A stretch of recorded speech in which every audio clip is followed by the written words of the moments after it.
सर्वांना माझा सप्रेम नमस्कार. अ, JM. Patel arts commerce science college Bhandara political science विभागाच्या वतीनं जी लेक्चर सिरीज आपण ऑनलाईन लेक्चर सिरीज जी सुरू केलेली होती, त्याचं हे दुसरं व्याख्यान आहे.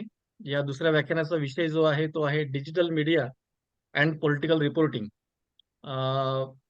या व्याख्यानासाठी जे अध्यक्ष म्हणून लाभलेले आहेत ते आपल्या महाविद्यालयाचे अर्थशास्त्र विषयाचे प्राध्यापक डॉक्टर शिरीष नखाते सर.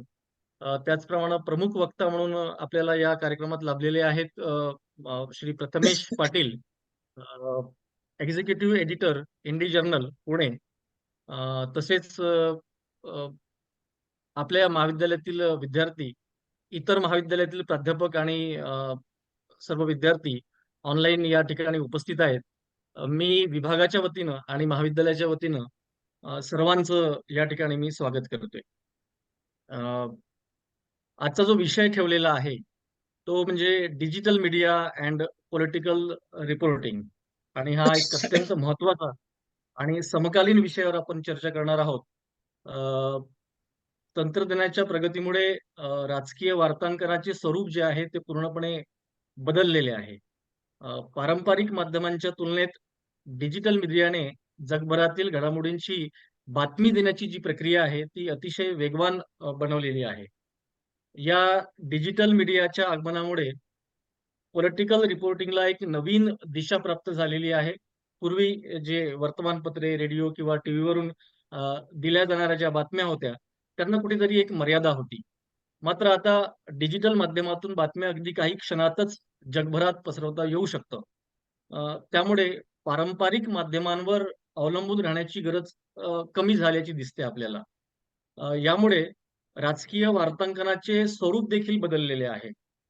पूर्वी राजकीय घडामोडीवर नजर ठेवणारे पत्रकार हे घटनांची काळजीपूर्वक तपासणी करून बातम्या देत असत. परंतु डिजिटल माध्यमांच्या युगात अनेकदा फेक न्यूज आणि अर्धवट माहिती दिली जाते किंवा मग जाणीवपूर्वक ती माहिती पसरवल्या जाते. याचा फार मोठा परिणाम समाजमनावर होत असतो. ज्यातून द्वेषाचे, फुटीचे राजकारणी घडत असल्याचे आपल्याला दिसून येते.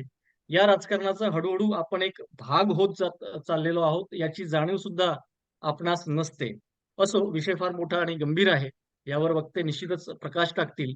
या डिजिटल मीडियामुळे पत्रकारितेमध्ये देखील मोठा बदल घडून आल्याचे आपल्याला दिसते. कोणताही सामान्य नागरिक आपल्या स्मार्टफोनच्या माध्यमातून राजकीय घडामोडीवर माहिती प्रसारित करू शकतो. यामुळे अनेक आवाजांना व्यासपीठ उपलब्ध करून देण्याचं काम या डिजिटल माध्यमांनी केलेलं आहे. परंतु याच वेळी तथ्य आणि खरेपणा कायम राखण्याचे आव्हान देखील निर्माण झालेले आहे.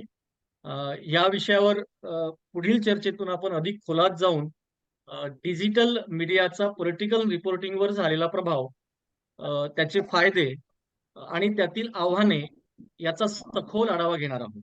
यासाठी म्हणून आजच्या या सत्राला एक युवा पत्रकार ज्यांनी आपल्याला या ठिकाणी आज वेळ दिलेला आहे, ते म्हणजे प्रथमेश पाटील.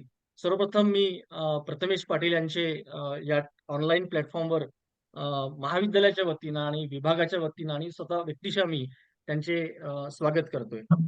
प्रथमेश पाटील जे आहेत ते इंडी जर्नल या डिजिटल वृत्त माध्यमाचे कार्यकारी संपादक आहेत. ते गेल्या 14 वर्षापासून स्वतंत्र पत्रकारिता करत आहेत. त्यांनी काही काळ पुणे मिरर आणि सकाळ टाइम्स या वृत्तपत्रांमध्ये प्रिन्सिपल करस्पॉन्डंट म्हणून काम केलेलं आहे. असे अनुभवी अ, व्यक्तिमत्व आपल्यात उपलब्ध आहे. मी फारसा वेळ न घेता प्रथमेश पाटील यांना आजच्या या व्याख्यानासाठी आमंत्रित करतोय. प्रथमेश पाटील. हॅलो. माझा आवाज व्यवस्थित येतोय सर्वांना? हो सर. येस. ठीक आहे. माझा सर्व प्राध्यापकांना माझे आभार, त्यांनी मला कन्सिडर केलं तुम्हाला सगळ्यांशी तुमच्याशी गप्पा मारण्यासाठी. आणि अर्थातच सत्राचे जे अध्यक्ष आहेत त्यांनाही मी अभिवादन करतो. आणि आपण पुढे जाऊया विषयाकडे आपल्या. मी एक फक्त रिक्वेस्ट करेन की आता, कारण हा एक समोरासमोर संवाद नाहीये, ऑनलाईन आहे, त्यामुळं तुमचा जो प्रतिसाद आहे किंवा तुमची जी प्रतिक्रिया आहे ती मला दिसत नाही किंवा ती मला मिळत नाही. तर सातपुते सरांनी विद्यार्थ्यांचे आणि एकूणच या विषयाचे एक प्रतिनिधी म्हणून किंवा एक दुसरी बाजू म्हणून त्यांनी मला अधूनमधून प्रश्न विचारत राहावेत, किंवा एक ड्युअल चॅनल कम्युनिकेशन आपण ठेवू, म्हणजे तो विषय भरकटणार निश्चित गप्पांच्या निश्चित ओघात. नाही. एवढंच. तर मला वाटतं सर, या सगळ्या याच्यामध्ये आपण सुरुवात करूया की माध्यमांचं प्रयोजन काय असतं. माध्यम असतात काय आपल्या पॉलिटिकल सिस्टम मध्ये असो किंवा आपल्या डेमोक्रेटिक सिस्टम मध्ये. तर आपल्याला माहित आहे, आपण म्हणतो ना लोकशाहीमध्ये राहतो आपण. तर लोकशाही यंत्रणेचे जे 3 महत्वाचे पिलर्स आहेत सुरुवातीचे, म्हणजे तसे 4 आहेत, त्यातले 3 ऑफिशियल आहेत, अधिकृत आहेत. ते म्हणजे कोणते सरकारमध्ये? एक म्हणजे संसद, जिथं कायदे बनवले जातात. दुसरं म्हणजे एक्झिक्युटिव्ह, म्हणजे जिथं कायद्यांची अंमलबजावणी केली जाते. आणि तिसरं म्हणजे त्याचं याचं ज्युडिशरी, म्हणजे जिथं त्या कायद्यांचा अन्वयार्थ लावला जातो किंवा अर्थ लावला जातो. पण एक चौथा जो स्तंभ आहे तो अधिकृत स्तंभ नाही. अधिकृत म्हणजे कसं, सरकारच्या लेखी त्याचं किंवा संविधानाच्या याच्यात तो अंतर्भूत आहे एक तत्व म्हणून, पण एक सिस्टम म्हणून किंवा एक मेकॅनिझम म्हणून तो स्पष्ट नाहीये, तो असा दिसत नाही. आणि तो म्हणजे जनतेचा आवाज असलेला किंवा जनतेची बाजू सरकारसमोर मांडणारा किंवा नोंद घेणारा असा जो स्तंभ आहे तो म्हणजे पत्रकारिता, तो म्हणजे जर्नलिझम. ठीक आहे. सर एक रिक्वेस्ट करू का सातपुते सर, तुम्ही हा सर. व्ह्यू मध्ये आपल्या दोघांचा व्ह्यू मोठा करून बाकीचे व्ह्यूज तुम्ही हे करू शकाल का म्यूट? हा, एक मिनिट एक मिनिट.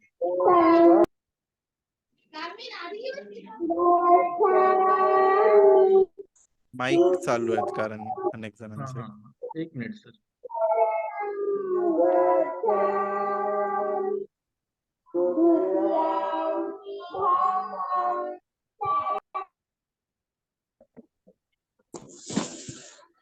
हा, फक्त आपला व्ह्यू जर मोठा करू शकला.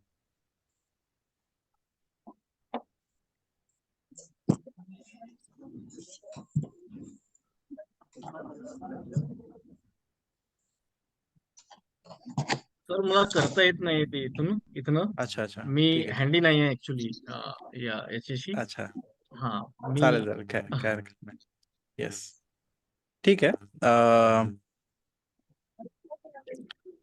चालेल. एनिवे, सो जसं मी म्हणत होतो, हा जो पत्रकारितेचा स्तंभ आपण मानतो, ज्याला चौथा स्तंभ लोकशाहीचा, तुम्ही खूप वेळा ऐकलं असेल, पण ही डिफाईन्ड नाहीये गोष्ट. ही कोण पत्रकार असतो, पत्रकार म्हणजे काय, किंवा पत्रकार नावाची यंत्रणा म्हणजे काय, हे याला कोणतीही व्याख्या नाही त्या ह्याच्यामध्ये. तर तुमचा आवाज येत नाहीये. मी म्यूट झालो होतो कदाचित. Yes yes. तर मी परत बोलतो की पत्रकारिता ही जी आहे, पत्रकारिता अस्पष्ट खांब आहे. तो चौथा खांब आपण जेव्हा म्हणतो तो स्पष्ट नाहीये, तो त्याची व्याख्या नाहीये किंवा त्याचा मेकॅनिझम नाहीये. त्यामुळं त्याचा जो अर्थ आहे, पत्रकारितेचा जो अर्थ आहे, तो प्रत्येक वेळेस बदलत राहिलेला आहे कालानुरूप. वेगवेगळ्या काळामध्ये वेगवेगळ्या गोष्टींना पत्रकारिता आणि चौथा खांब म्हटलं गेलेलं आहे. आता आपण प्राचीन काळात बघतो. प्राचीन म्हणजे जेव्हा छपाईचं यंत्रचा शोध झाला नव्हता, तेव्हा आपण बघतो की दवंडी पिटणारा हा तो आवाज होता, की तो एकतर्फी होता. तो राजाचा आवाज जनतेपर्यंत पोहोचवायचा. पण जनतेचा आवाज राजापर्यंत पोहोचवण्यासाठी काही सोय नव्हती. पण जसं जसं वृत्तपत्र आली, जसं जसं आपली सामाजिक व्यवस्था बदलत गेली, तसं तसं जनतेचा आवाज ऐकायला हवा याची गरज सत्ताधाऱ्यांना वाटू लागली. तर दवंडी पिटणाऱ्या नंतर पुढचं जे जो उगम होतो एका जबाबदारीचा किंवा एका व्यवसायाचा, तो म्हणजे एका पत्रकाराचा, जो जनतेमधून जनतेचा मूड काय आहे, जनतेमध्ये राजाबद्दलची भावना काय आहे, राज्यकर्त्यांबद्दलची भावना काय आहे, सरकारची भावना काय आहे, ही जमा करून त्यांच्यापर्यंत पोहोचवतो. मग हे एक नवीन फंक्शन तयार झालं. का? कारण सामाजिक बदल घडले. समाज जसा बदलत गेला तसं एक नवीन फंक्शन तयार झालं, की सत्ता आणि लोक यांच्यामध्ये एक दुवा असायला हवा. हे लोकशाहीचं जे प्राथमिक स्वरूप आहे त्याच्यामध्ये ही एक गरज निर्माण झाली. कारण पहिल्यांदा लोकांना महत्त्व आलं. नाहीतर आधी कसं होतं, राजा जे म्हणेल तेच खरं. पण लोकांचं काय म्हणणं आहे हे जाणून घेण्याची गरज लोकशाहीमध्येच पडते. आणि त्यामुळे लोकशाही महत्वाची आणि लोकशाहीमध्ये पत्रकारिता महत्वाची. तर आता आपण हे जर फंक्शन जे आहे पत्रकारितेचं हे जर लक्षात घेतलं तर आपल्याला लक्षात येईल की अ, त्याच्यातून राज्यकर्त्यांना काय मिळतं पत्रकारितेतून. राज्यकर्ता पॉलिटिकल क्लास ज्याला आपण म्हणतो, राज्यकर्ता वर्ग, या वर्गाला काय मिळतं तर त्यांना हे कळतं. एक म्हणजे जनता आपल्या धोरणांनी खुश आहे की नाखुश आहे, हा एक भाग झाला. दुसरं हे कळतं की आता जनतेला समजा अजून अपील करायचं असेल, जनतेला साथ घालायची असेल, जनतेला काहीतरी खुश करायचं असेल तर काय करावं लागेल हे त्यांना कळतं राज्यकर्त्या वर्गाला. जनतेला काय कळतं तर राज्यकर्त्यांची धोरणं काय आहेत हे कळतं. दुसरं काय कळतं जनतेला तर राज्यकर्त्यांच्या धोरणामध्ये चुकतं काय आहे हे कळतं. सो आता पत्रकारिता काय फंक्शन करते, हे दुहेरी संवादाचं एक ब्रिज म्हणून पत्रकारिता फंक्शन करते. तर हा जो आधुनिक लोकशाहीतला पत्रकारितेचा गाभा आहे त्याच्यामध्ये डिजिटल माध्यमांनी प्रचंड मोठी क्रांती आणली. आता तुम्ही साधं उदाहरण घ्या. वृत्तपत्र होते आधी, न्यूजपेपर ज्याला आपण पेपर असं म्हणतो साधं रोजच्या भाषेमध्ये. तर पेपरमध्ये काय होतं, पेपरमध्ये एक संपादकीय मंडळ आहे. ते संपादकीय मंडळाचं एक वार्तांकन करणारी एक टीम आहे, रिपोर्टर्सची टीम आहे. ठीक आहे. ते संपादकीय मंडळ त्या रिपोर्टर्सच्या टीम कडून रिपोर्टिंग करून घेतं. म्हणजे काय करतं तर समाजातल्या वेगवेगळ्या घटकांशी, राज्यकर्त्यांशी संवाद साधून, त्यांच्याशी बोलून, त्यांची माहिती गोळा करून, ही जमा करून एका ठिकाणी आणली जाते आणि संपादकीय मंडळ त्याच्यावर संस्कार करतं आणि प्रकाशित करतं आणि ते हजारो लाखो वाचकांपर्यंत प्रस्तुत करतं. आता ही झाली प्रक्रिया परत वन साइडेड, की पत्रकार सांगतायत तुम्हाला माहिती आणि तुमच्याशी संवाद साधतात आहे. पण तुम्ही काही बोलू शकता का पत्रकाराला? काही फीडबॅक देऊ शकता का पत्रकाराला? तुम्ही सांगू शकता का की ही बातमी अरे या बातमीचा दुसरी बाजू अशी आहे किंवा या बातमीमध्ये अजून ह्या पर्स्पेक्टिव्हची कमतरता आहे, या माहितीची कमतरता आहे किंवा काही ही बातमी खूप आवडली. असा संवाद नाहीये तुमचा आणि मीडिया मधला. ते एक सेपरेशन आहे त्याच्यामध्ये, अजून एक दरी आहे माध्यम आणि वाचक किंवा माध्यम आणि त्याचा उपभोक्ता याच्यामध्ये एक दरी आहे. त्याच्यानंतर टीव्ही मीडियम आलं. टीव्ही, रेडिओ हे माध्यम आली. त्याच्यामध्ये सुद्धा सेम प्रोसेस आहे. वेगवेगळे वार्ताहर माहिती जमा करतायत, संपादकीय मंडळासमोर देतायत. संपादकीय मंडळ त्याचं उत्पादन म्हणजे त्याच्यावर एक रंधा मारतं, त्याच्यावरती संस्कार करतं. त्याला तपासतं आणि दर्शकांसमोर प्रस्तुत करतं. पण डिजिटल मीडियामध्ये काय झालेलं आहे, हे कम्युनिकेशन वन टू मेनी, म्हणजे एक स्त्रोत, एक वृत्तपत्र, एक न्यूज चॅनल आणि हजारो दर्शक, हजारो लाखो दर्शक किंवा वाचक असं न राहता मेनी टू मेनी हा फॉर्मॅट डिजिटलमध्ये येतो. म्हणजे निर्मातेही असंख्य आहेत आणि उपभोक्तेही असंख्य आहेत. ठीक आहे. म्हणजे वाचकही तेवढेच आहेत आणि पत्रकारही तेवढेच आहेत. प्रत्येक माणसाला जसं सातपुते सरांनी आता त्यांच्या ह्याच्यात म्हटलं, की प्रत्येक जण पत्रकार बनलाय डिजिटल मीडियामध्ये. जेव्हा तुम्ही Facebook सुरुवातीला किती जणांनी तुमच्यापैकी वापरलं होतं माहीत नाही. तुम्ही फारच लहान असाल, म्हणजे आता 10 टेक्नॉलॉजी एवढी फास्ट ग्रो होते, की जस्ट 10 वर्षांपूर्वी, 10-12 वर्षांपूर्वी जेव्हा Facebook उगम पावत होतं, तेव्हा जी Facebookची जी आपल्याला अपडेट्स दिसतात, त्याला त्यांनी नाव दिलं होतं टाईमलाईन. तेव्हा तिचं नाव टाईमलाईन होतं. तर ती वेळेनुसार क्रोनॉलॉजिकली तुमच्या मित्रांचे अपडेट्स तुम्हाला बघता यावेत म्हणून तिथं वर्ष किंवा महिना असायचा आणि त्यानुसार तुम्ही मागे जाऊन ते बघू शकायचं. तुम्ही ते वाचू शकायचा किंवा तुम्ही पाहू शकायचा, की तुमचे मित्र-मैत्रिणींनी तेव्हा काय लिहिलं होतं वगैरे. सो टाईमलाईन अरेंजमेंट होती. पण Facebookच्या असं लक्षात आलं, Facebook कंपनीच्या, की जे लोक आहेत ते या सगळ्या गोष्टींना या माध्यमाचा वापर फक्त अपडेट्स च्या रूपानं करत नाहीयेत, तर माझ्या जगण्याबद्दलची बातमी मी देतोय जगाला, अशा पद्धतीनं ते करू लागलेत. त्यामुळे त्यांनी टाइमलाईन बदलून त्याला न्यूज फीड म्हणायला सुरुवात केली. सो फेसबुक आता टाइमलाईन नाही देत, फेसबुक आता न्यूज फीड देतं. म्हणजे काय, तर तुमच्या जवळच्या मित्रमैत्रिणींच्या जगण्याबद्दलच्या बातम्यांचं एकत्रित संकलन करून तुमच्या समोर प्रस्तुत करतं आणि त्याला न्यूज फीड म्हणतं. म्हणजे फेसबुकचं जे फंक्शन आहे, ते फेसबुकचं फंक्शन आता काय झालंय, ते एका वृत्तपत्रासारखं झालंय, पर्सनल. आणि त्या वृत्तपत्रामध्ये तुम्ही स्वतः त्या वृत्तपत्राचे संपादकही आहात, तुम्ही रिपोर्टरही आहात, तुम्ही माहिती देतातही आहे लोकांना तुमच्याबद्दल. आणि ऍट द सेम टाइम तुम्हाला सगळ्या तुमच्या मित्रमैत्रिणींबद्दल, तुम्ही फॉलो करत असलेल्या पेजेस बद्दल, राजकारण्यांबद्दल, व्यक्तिमत्वांबद्दल, सेलिब्रिटीज बद्दल, तुम्ही तुमच्यातले कोणी जॉन अब्राहमचे फॅन असतील, तर कोणी रणबीर कपूरचे फॅन असतील, तर कोणी अजून काय जस्टिन बिबरचे फॅन असतील, असं असंख्य जणांना तुम्ही फॉलो करत असाल. मग त्यांच्या आयुष्यात काय घडतंय याची बातमी, फक्त माहिती नाही, याची बातमी तुमच्यापर्यंत पोहोचते. आता याचा अर्थ काय झाला, की आपल्या सगळ्यांचं जे लक्ष आहे, आपल्या सगळ्यांच्या जगण्यातली जी माहिती येते, ती माहिती कुठून येते आता, तर या सोशल मीडियातल्या प्लॅटफॉर्म्स मधून येते. मग ही फक्त माहिती येते का आपल्याला, तर नाही, ती आपल्यावरती परिणामही पाडते ऍट द सेम टाइम. ती फक्त माहिती नाही मिळते आपल्याला, आपल्यावर, आपल्या जगण्यावरती, आपल्या मूडवरती. आता समजा तुमचे कडकी चालू आहे, तुमचे पैसे संपलेले, तुमचं वॉलेट रिकाम आहे असं समजूया, ठीक आहे. आणि तेवढ्यात तुम्हाला इंस्टाग्राम वरती पोस्ट दिसते की अशी अशी मैत्रीण गोव्याला गेली आहे, मस्त ट्रिप, ग्रुप ट्रिप वरती गोव्याला गेले.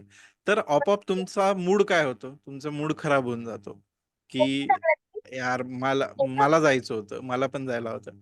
सो तुमच्या जगण्यावरती परिणाम होतो त्या गोष्टीचा, बरोबर. तुमचं मूड, तुमचं त्या स्थितीत तुमची मनस्थिती, याच्यावरती परिणाम होतो. आणि याच्यामुळे काय होतं, हे माध्यम खूप प्रभावी माध्यम बनून जातं. कसं, तर आता राजकीय, तुम्ही एक राजकारण्याच्या नजरेतून बघा, आता हे जे सगळं घडतंय याच्याकडे एका राजकीय नजरेतनं बघा. समजा एखाद्या राजकारण्याचा इंटरेस्ट असेल की तुम्हाला तुम्ही सगळ्यांनी एका विशिष्ट म्हणूया प्रोजेक्टला, एक त्या त्या राजकारण्याचे हितसंबंध आहेत, त्या राजकारण्याला त्यातून बरेचसे पैसे मिळणार आहे, असा एक प्रोजेक्ट आहे असं समजा, एक मोठा हायवेचा प्रोजेक्ट आहे असं समजूया. आता या हायवेच्या प्रोजेक्ट बद्दल त्या राजकारण्याला राजकारण्याचा फायदा व्हायचा असेल, तर तुमची सगळ्यांची संमती त्या प्रोजेक्टला असायला पाहिजे, बरोबर. कारण तुमच्या जमिनी आहेत, तुमच्या गावातून ते जाणार आहे रस्ता, मग कंत्राट कोणाला मिळणार आहे त्याच्याबद्दल चर्चा होणार, पैसे वाटले जाणार, मग तुम्ही खुश असणं महत्वाचं आहे, बरोबर.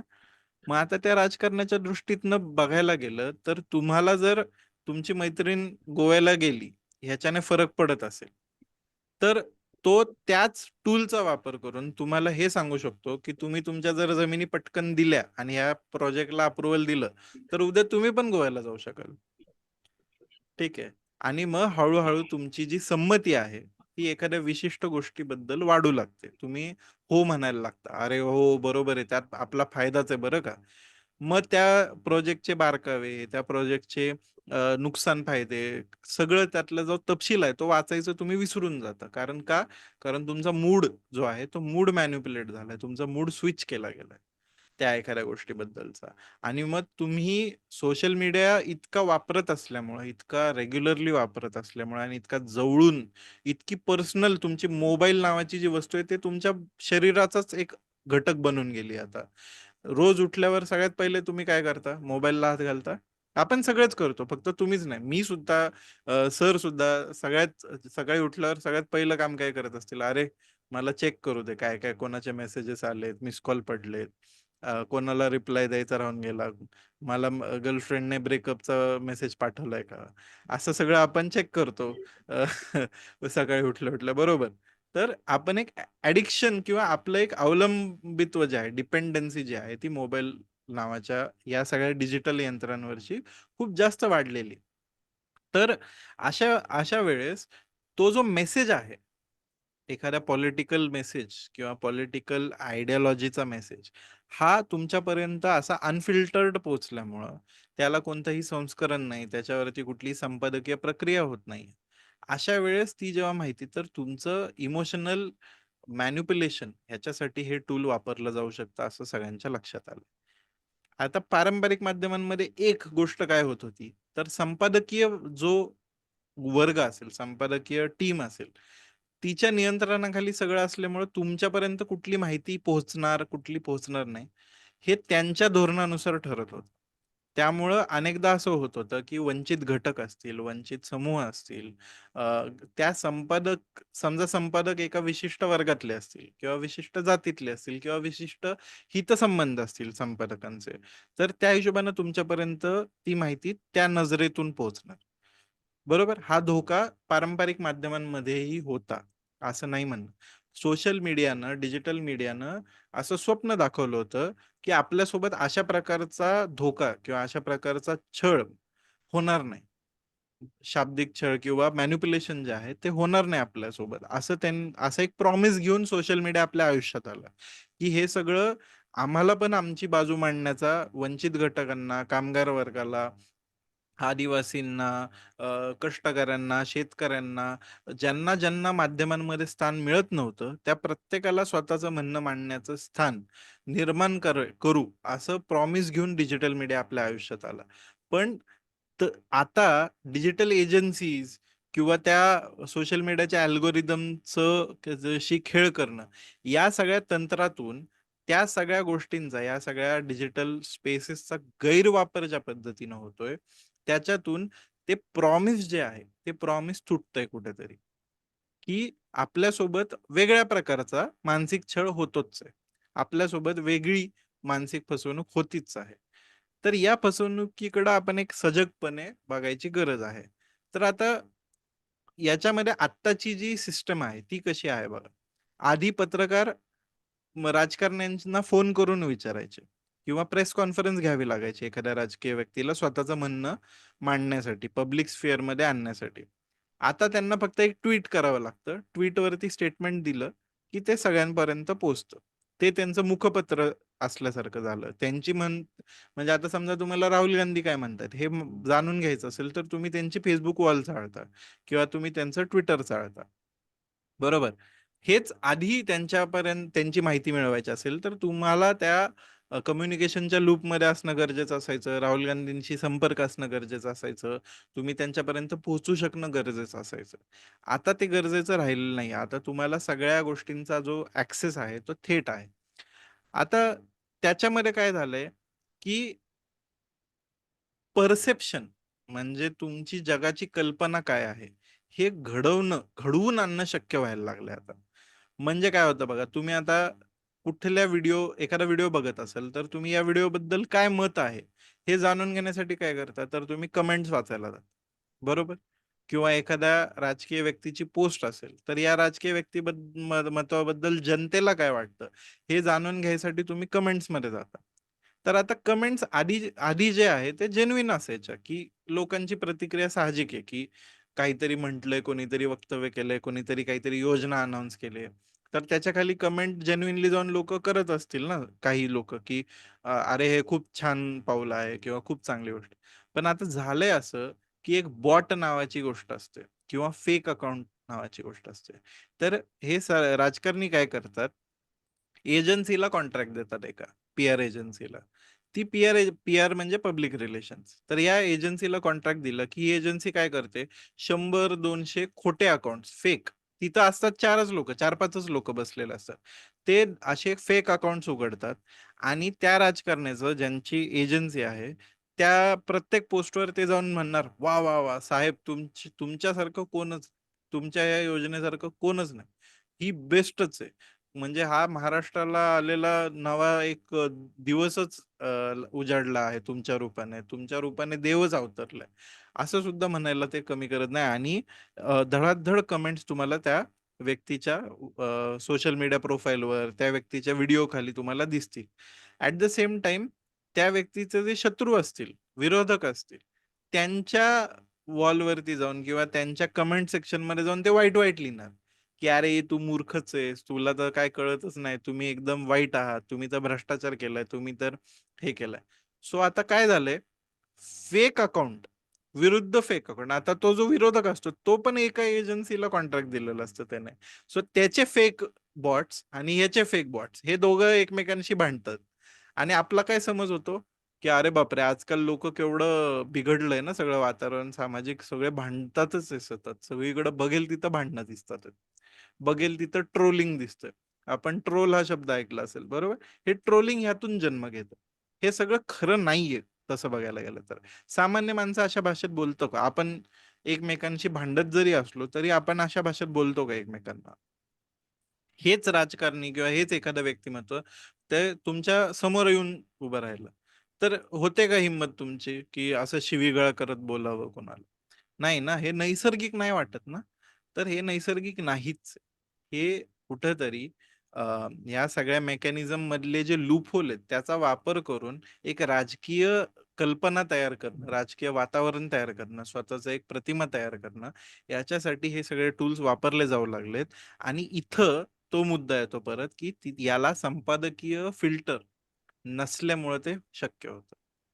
कुठली गोष्ट प्रकाशित होईल, कशा प्रकारे प्रकाशित होईल. तर आपल्या समोरचा तात्विक एक जो डायलेमा आहे, तात्विक जो प्रश्न आहे, तो हा आहे, की आधीचं कमी स्वातंत्र्य, पण कोणाला तरी जबाब धरण्याची हमी असलेलं माध्यम आणि आताचं कोणीच जबाबदार नाहीये, पण स्वातंत्र्य खूप आहे. अशा प्रकारचं माध्यम. ह्याच्यामध्ये आपण अडकलेलो आहोत आजच्या परिस्थितीमध्ये. आणि या जगामध्ये वावरत असताना भविष्यातले पत्रकार म्हणून किंवा पत्रकारितेचे आणि इतर सामाजिक विषयांचे विद्यार्थी म्हणून तुम्ही या गोष्टींकडे कसं बघायचं? तर मला वाटतं तुम्हाला हे लक्षात घ्यायला पाहिजे, की आपण निरीक्षण करत असताना आपण त्याच्यामध्ये सहभागी सुद्धा आहोत, याची जाणीव सगळ्यात महत्त्वाची आहे. म्हणजे अनेकदा असं वाटत असतं आपल्याला, की मला या विषयाला मी फसवला जाऊच शकत नाही. मला सगळं कळलेलं आहे. मला सगळं माहिती आहे किंवा मी मी या विषयामध्ये मास्टरी मिळवलेली आहे. असा आपला समज होऊ शकतो. ठीक आहे.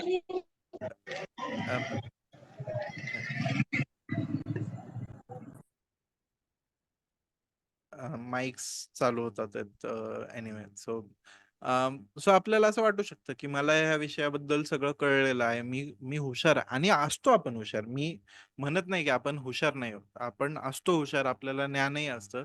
पण आपणही अनेकदा आपल्याला जे सांगितलं गेलंय, आपल्याला जी माहिती आपल्यापर्यंत पोहोचली आहे, त्या माहितीच्या आधारावरच आपली मतं तयार करत असतो. त्यामुळे आपणही फसवलं जाणं शक्य असतो, कारण आपलं वाचन तेवढं नसतं. आपण आपणही त्या सोशल मीडियाच्या ॲडिक्शनमध्ये जेवढं आवडीचं आहे, तेच बघत आपलेही भ्रम तयार झालेले असतात. त्यामुळं काय आहे, विद्यार्थी म्हणून आणि भविष्यातले चांगले नागरिक या नात्यानं सगळ्यात मोठं कर्तव्य जर असेल या जगामध्ये आपलं, तर ते हे आहे, की माहितीबद्दल कुठल्याही धोरणाबद्दल, कुठल्याही दृष्टिकोनाबद्दल सजगता बाळगली पाहिजे. हे अंतिम सत्य आहे असं जर कोणी तुम्हाला वारंवार सांगत असेल, की हेच खरं तर तुम्ही त्याला म्हटलं पाहिजे, की जोपर्यंत माझ्या मनाचा विश्वास बसत नाही, जोपर्यंत मी याच्याबद्दल वाचत नाही, जोपर्यंत याची खात्री करून घेत नाही, तोपर्यंत मी ह्याला अंतिम सत्य मानणार नाही. आता तुम्हाला माहीतच आहे तुमच्या आसपास सुद्धा धार्मिक बाबतीवर, जातीच्या बाबतीवरती अनेक प्रकारचे तुमच्यापर्यंत माहिती पोहोचत असेल. बरोबर? की या इथं या समुदायानं त्या समुदायावर हल्ले केले, दगडफेक केली, दंगल झाली, असं झालं किंवा आमच्या रिझर्व्हेशनच्या जागा तो दुसरे लोकं पळवतात आहे किंवा अ, ते लोकं आमचे शत्रू आहेत. अशा प्रकारचे अनेक तुम्हाला अंतिम सत्य तुमच्यापर्यंत पोहोचत असतील आणि तुम्ही जिथं-जिथं आहात, तुम्ही ज्या समुदायातनं आहात, समजा ज्या जातीतनं आहात, ज्या धर्मातनं आहात, तुमचं जे काही भावनिक स्थान असेल, त्या स्थानाचा वापर करून तुम्हाला असं सांगितलं जातंय, की तुमच्यावर आक्रमण होतंय. किंवा तुमचं काहीतरी नुकसान केलं जातंय आणि ते करणारा शत्रू पण दाखवला जातोय तुम्हाला, की अरे तो शत्रू आहे बरं, तो शत्रू तुझं नुकसान करतोय. आणि त्याच्यातून आपल्या सगळ्यांमध्ये एक प्रकारचा राग, एक प्रकारचा द्वेष निर्माण करून त्याचा राजकीय फायदा घेतला जातो. त्याचं राजकीय पीक जे आहे ते घेतलं जातं आणि त्याचा फायदा तुम्हाला कधीच होणार नसतो. तो फायदा ज्यांनी ह्याच्यात पैसे घालून हे सगळं घडवून आणलंय, हे सगळी मानसिकता घडवण्यासाठी ज्यांनी पैसे घातले त्यांनाच होणार आहे फायदा. याचा जनता म्हणून तुम्हाला कधीही फायदा होणार नसतो. त्यामुळं माझे हितसंबंध काय आहेत? मी एक जनता नावाच्या वर्गात आहे. मी भले मग कुठल्या जातीचा असो, कुठल्या धर्माचा असो, पण मी आणि राजकारणी हे दोन वेगळे घटक आहेत. याची स्पष्ट कल्पना तुम्हाला पाहिजे. भले तो राजकारणी तुम्हाला सांगत असेल, की मी तुझा नेता आहे, मी तुझ्या जातीचा नेता आहे, मी तुझ्या धर्माचा नेता आहे, असं सांगत असला तरी एक लक्षात घ्या, ते सगळे एकत्र बसून चहा पिणार असतात.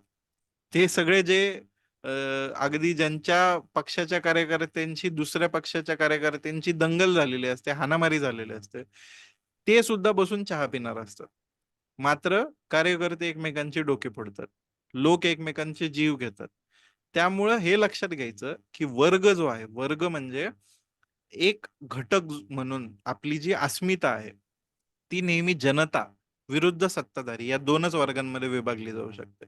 आणि पॉलिटिकल रिपोर्टिंग किंवा पॉलिटिकल जर्नलिझम मध्ये सुद्धा मी कुठल्या बाजूचा आहे हे लक्षात ठेवलं तर ते तुम्ही चांगल्या पद्धतीचं रिपोर्टिंग करू शकता. जर तुम्ही राजकारण्यांचे पीआर बनून जर काम करू लागलात तर तुम्ही तुमचे हितसंबंध जे आहे किंवा तुमचं कर्तव्य जे आहे ते बाजूला ठेवलेलं असतं आणि तुम्ही फक्त राजकीय जो वर्ग आहे सत्ताधारी वर्ग, त्या सत्ताधारी वर्गाचे हस्तक किंवा प्रतिनिधी एवढंच काम करू शकता. पण आपलं मुख्य कर्तव्य काय आहे तर जनता नावाच्या वर्गाचं हित काय आहे हे पाळणं आणि त्याच्यावर देखरेख ठेवणं हे आपलं जर्नलिस्ट म्हणून कर्तव्य आहे. आणि तिथं आपलं लक्ष असलं पाहिजे की आपली बांधिलकी कुठल्याही सत्ताधारीशी नाही. भले मग तो ह्या बाजूचा असो, त्या बाजूचा असो, त्या पक्षाचा असो, ह्या पक्षाचा असो, ह्या धर्माचा असो, ह्या जातीचा असो, ते कोणीही असलं, कसंही असलं तरी आपलं पहिलं कर्तव्य हे नेहमी जनता या वर्गाची सेवा करणं, त्यांच्या हितांचं रक्षण करणं, त्यांचं संरक्षण करणं आणि त्यांच्यापर्यंत योग्य माहिती पोहोचवणं. हेच हेच आपलं पत्रकार म्हणून कर्तव्य आहे. तर एवढं जरी लक्षात घेतलं ना तरी आपल्याला चांगली पॉलिटिकल पत्रकारिता चांगली पॉलिटिकल पत्रकारिता करता येणं शक्य आहे.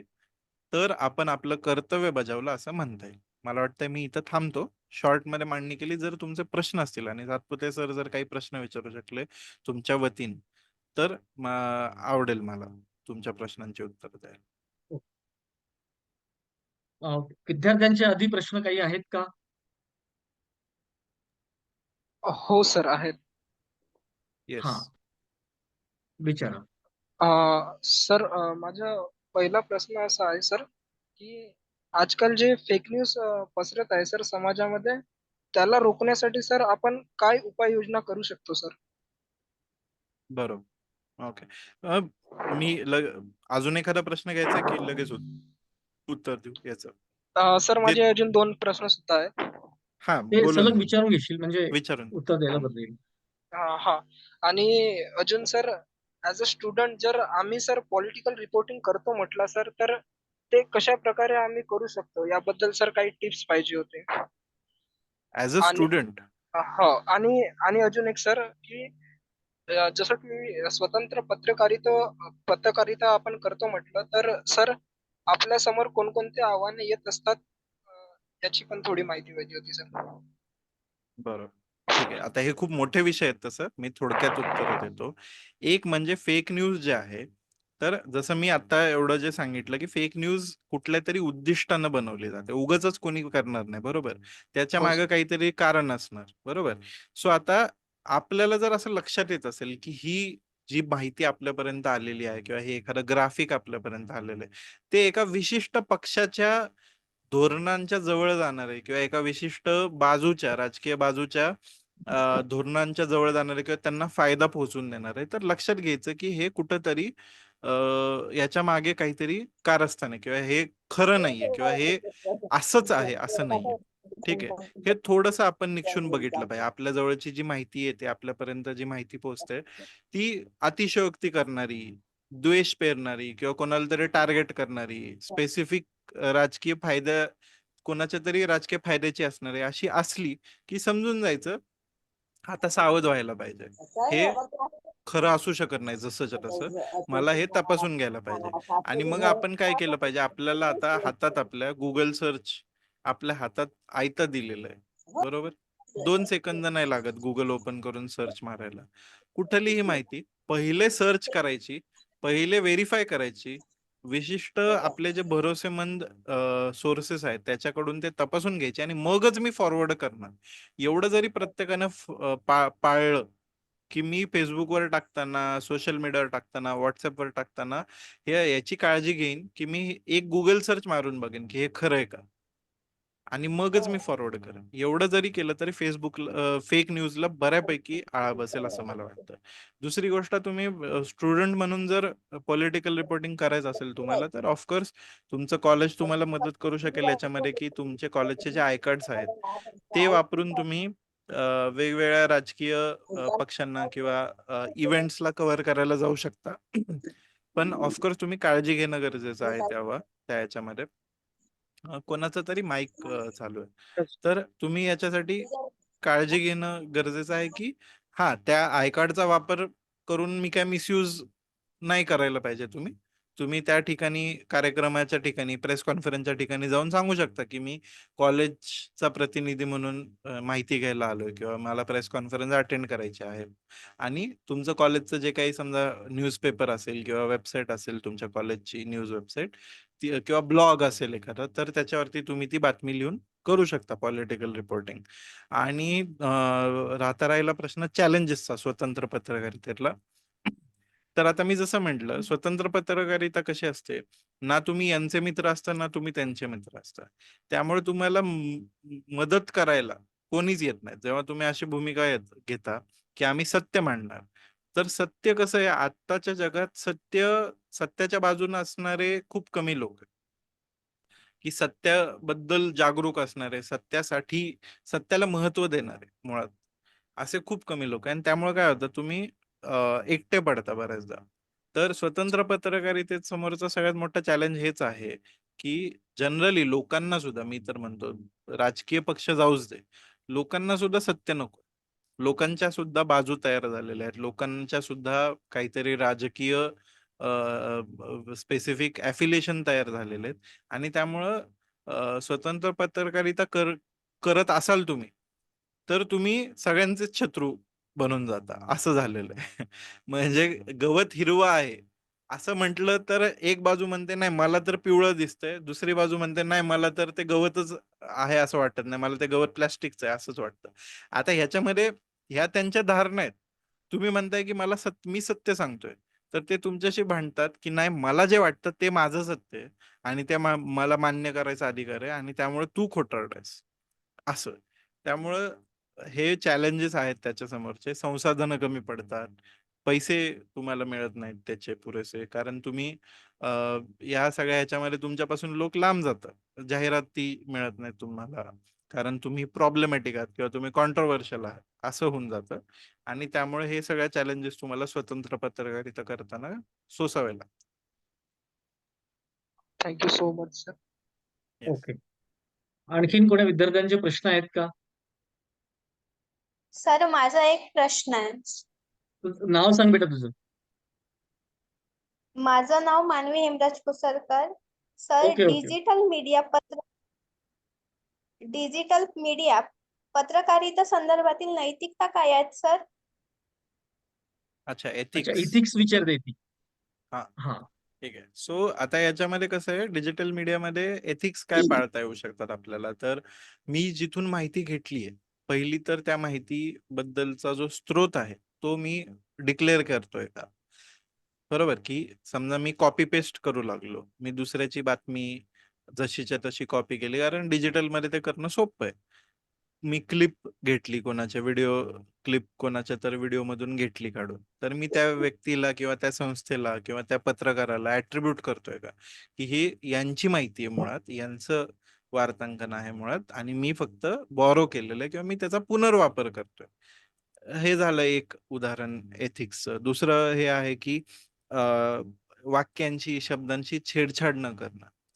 बरोबर, ते आहे. किंवा मी बातमी देताना अतिशयोक्तीचा वापर करून फक्त व्ह्यूजसाठी किंवा हिट्स मिळावेत किंवा माझं व्हायरल जावं व्हिडिओ म्हणून मी काहीतरी आवाच्या सवा करून काहीतरी त्याला सांगणार नाही. म्हणजे आता काय असतं अनेकदा, की असतं साधी घटना असते, की म्हणजे अजित पवारांनी कोणाला तरी म्हटलेलं असतं, की थोडंसं बाजूला सरकून बसता का? असं म्हटलेलं असतं. तो व्हिडिओ असतो. पण त्याचं थंबनेल काय असतं? अजित पवारांना आला राग. त्यांनी त्यांना स्टेजच्या बाहेर केलं. असं काहीतरी थंबनेल बनवून ते आकर्षक बनवलं जातं. तर हे अनएथिकल आहे. हे एथिक्सच्या बाहेरचं आहे. तुम्ही जे सत्य आहे, जे खरं आहे, तीच गोष्ट थंबनेलवर पण तुमच्या टाकली पाहिजे. तर अशा प्रकारचे एथिक्स जे आहेत डिजिटल स्पेस मधले ते पाळता येऊ शकतात, की अतिशयोक्ती न करणं, काहीतरी खोटं नाटं न लिहिणं, फक्त आकर्षक बनवावं म्हणून त्याचा गैरवापर न करणं किंवा दुसऱ्याची माहिती न चोरणं, हे तुमचे एथिकल गाईडलाईन असू शकतात. Thank you sir. आणखीन कुणाचे प्रश्न आहेत? प्रथमेश, मला तुझ्या 21 डिसेंबरच्या कन्क्लेव्ह बद्दल म्हणजे आहेत प्राध्यापक इथे अनेक आणि अच्छा. विद्यार्थी आहेत, त्याबद्दल ऐकायला आवडेल. नक्कीच. थँक्यू ती म्हणजे संधी दिल्याबद्दल. म्हणजे अनेक विद्यार्थी उत्सुक आहेत या संदर्भात, येस. तर तू येस. सांगशील तर म्हणजे ते अधिक बरं होईल. खूपच एक महत्वाचा कार्यक्रम आम्ही दरवर्षी ऑर्गनाईज करतो. मागच्या वर्षी आमचा पहिलाच प्रयोग होता ते करण्याचा. इंडी जर्नल मीडिया कॉन्क्लेव्ह असं नाव आहे कार्यक्रमाचं. तर तो सध्या तरी आम्ही आमच्या मर्यादांमुळे पुण्यातच करतोय. मागच्या वर्षी पुण्याच्या SM जोशी सभागृहात आम्ही तो ऑर्गनाईज केला. तर एक लक्षात घ्या, आपण एका इंडस्ट्रीचा भाग आहोत, आपण एका व्यवसायाचा भाग आहोत, बरोबर? पत्रकारितेचे विद्यार्थी म्हणून, पत्रकार म्हणून, पत्रकारितेचे प्राध्यापक, पत्रकारितेचे इन्स्टिट्यूशन, शिक्षण देणारे, म्हणजे जिथं विद्यार्थी तयार होतात, जिथं भविष्यातले पत्रकार तयार होतात, ते इन्स्टिट्यूशन्स, या सगळ्यांमध्ये संवाद आज होतच नाही. म्हणजे न्यूजरूम मध्ये आता आम्ही जेव्हा इंटर्न्सना घेतो किंवा आम्ही नवीन पत्रकारांना हायर करतो, तर बऱ्याचदा त्यांचं स्किल, त्यांना शिकवल्या गेलेल्या गोष्टी आणि प्रत्यक्ष बातमीदारी करताना येणारे चॅलेंजेस ह्याच्यामध्ये थोडीशी तफावत असते. याच्यामध्ये थोडंसं मिसमॅच असतं. तर हे का होतं? तर कॉलेजेसचा आणि इंडस्ट्रीचा विदिन इटसेल्फ असा संवाद होत नाही. एकमेकांशी बोलणं होत नाहीये. एकमेकांचे प्रश्न काय आहेत किंवा ह्याच्यामध्ये काय स्कोप आहे, ह्याच्यामध्ये काय चॅलेंजेस आहेत, याच्याबद्दल कॉन्व्हर्सेशनच होत नाही. आणि हे सगळं दिल्ली मुंबईमध्ये होतं. पण आपल्याकडचं आपल्याला समजेल असं किंवा आपल्याला ऍक्सेसिबल होईल असं घडत नाही. हे बदलावं म्हणून आम्ही इंडी जर्नलमध्ये हा नवीन प्रयोग सुरू केला, की एका ठिकाणी देशभरातल्या पत्रकारांनी जमायचं आणि विद्यार्थ्यांशी, प्राध्यापकांशी, दुसऱ्या पत्रकारांशी, सामान्य जनतेशी संवाद साधायचा, की पत्रकारितेची स्थिती काय आहे. तर मागच्या वर्षी आम्ही तब्बल 25 गेस्ट बोलवले होते. एका दिवसभराचा कार्यक्रम होता. फुल्ली पॅक्ड होता. अगदी काश्मीरचे पत्रकार होते, झारखंडचे पत्रकार होते, महाराष्ट्रातले पत्रकार होते, अनेक प्रमुख संपादक होते. द हिंदूचे संपादक राम यांनी त्याचा कीनोट दिला. मग उर्मिलेश जे राज्यसभा टीव्हीवरती अँकर होते ते होते. अ, सकाळ समूहाचे संपादक होते, लोकमत समूहाचे संपादक होते, जयश्री खाडिलकर होत्या नावागाळच्या, द न्यूज मिनिटचे संपादक सुदीप्तो मंडल होते. काश्मीरमधून नझीर गने नावाचे पत्रकार आले होते. So Newslaundry, Sohit Mishra, Raju Parolekar, असे असंख्य पत्रकार त्या आले आणि त्यांनी जे काही मांडणी केली, ज्या विद्यार्थ्यांशी संवाद साधला, विद्यार्थ्यांना ती संधी मिळाली की त्यांच्याशी गप्पा मारता याव्यात, त्यांना प्रश्न विचारता यावेत, त्यांना स्वतःचं म्हणणं सांगता यावं. ह्या सगळ्या संवादातून खूप साऱ्या विद्यार्थ्यांना नवीन पर्स्पेक्टिव्ह मिळाला. त्यांना स्वतःच्या व्यवसायाबद्दल व्यवसायाचं एक गांभीर्य कळालं. त्याच्यातून त्यांना बऱ्याच नवीन आयडियाज सुद्धा आल्या.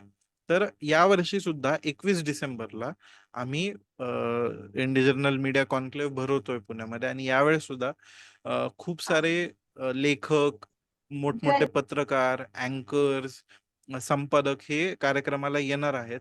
तर आमची अशी अपेक्षा आहे की ग्रामीण भागातले विद्यार्थी असतील किंवा महाराष्ट्रातल्या अनेक भागातले जे विद्यार्थी आहेत ज्यांना ही संधी मिळत नाही अदरवाईज या प्रकारची, फक्त पुण्या मुंबईतल्या विद्यार्थ्यांना मिळते.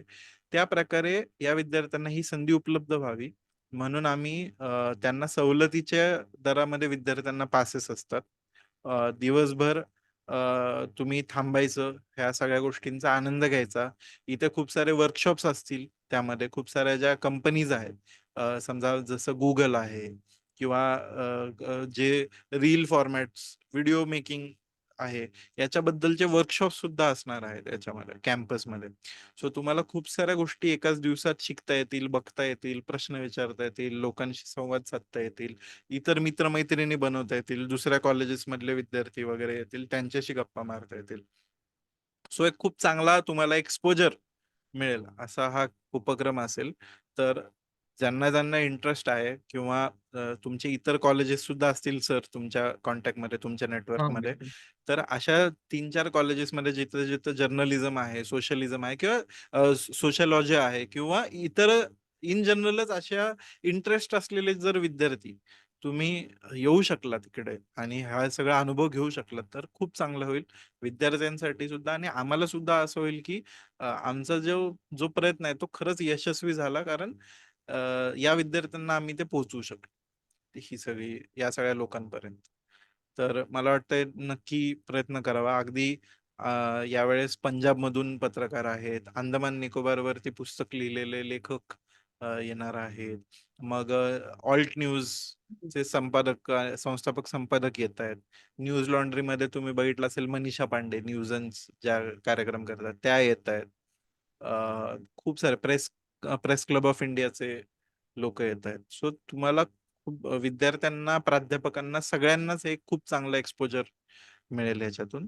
तर आवर्जून यावं. त्याच्याबद्दलचं जे काही पत्रक असेल ऑफिशियल मी पाठवून देईन सरांकडे तुमच्या, आणि तुम्ही जर एक यादी बनवून पाठवू शकलात की आमच्याकडून 30-40 विद्यार्थी येऊ इच्छितात, तर त्यांचं सवलतीच्या दरात त्यांचे पासेस आम्ही तयार करून ठेवू त्यांच्यासाठी.